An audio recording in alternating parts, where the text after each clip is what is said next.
తెలంగాణలో జరుగుతున్న అభివృద్ధిని చూసే ప్రతిపక్షాలు ఓర్వలేకపోతున్నాయని మంత్రి జగదీష్ రెడ్డి అన్నారు. ప్రారంభోత్సవానికి ఈర్ష్యతోనే గవర్నర్ ప్రతిపక్షాలు రాలేదన్నారు.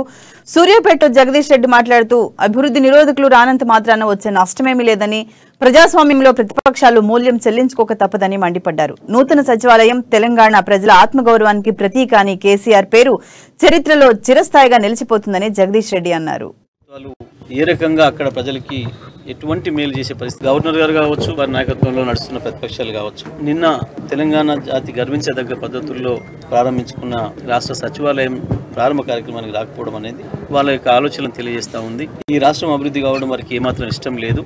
ప్రత్యేకించి గవర్నర్ గారిని నియమించిన పార్టీ వెళ్తున్న కేంద్ర ప్రభుత్వం ఏ రకంగా విఫలమవుతుందో అన్ని రంగాల్లో, వారి నాయకత్వంలో ఉన్న రాష్ట్ర ప్రభుత్వాలు ఏ రకంగా అక్కడ ప్రజలకి ఎటువంటి మేలు చేసే పరిస్థితి లేకుండా ఉందో, ఏ ఒక్క రంగంలో కూడా ఇవాళ తెలంగాణ కంటే ముందుండే రాష్ట్రం ఎక్కడ కూడా లేదు. గుజరాత్ అనబడే రాష్ట్రం 25 ఏళ్లుగా నరేంద్ర మోడీ గారి నాయకత్వంలో ఉన్నప్పటికీ కూడా ఒక్క రంగంలో కూడా తెలంగాణ కంటే ముందు లేదు. అభివృద్ధిలో హక్కులు నంచివేసే విషయంలో తప్ప, ప్రభుత్వ రంగ సంస్థల్ని అమ్ముకునే విషయంలో తప్ప నరేంద్ర మోడీ గారి ప్రభుత్వం కావచ్చు, వారి నాయకత్వంలో రాష్ట్ర ప్రభుత్వాలు ఎక్కడ కూడా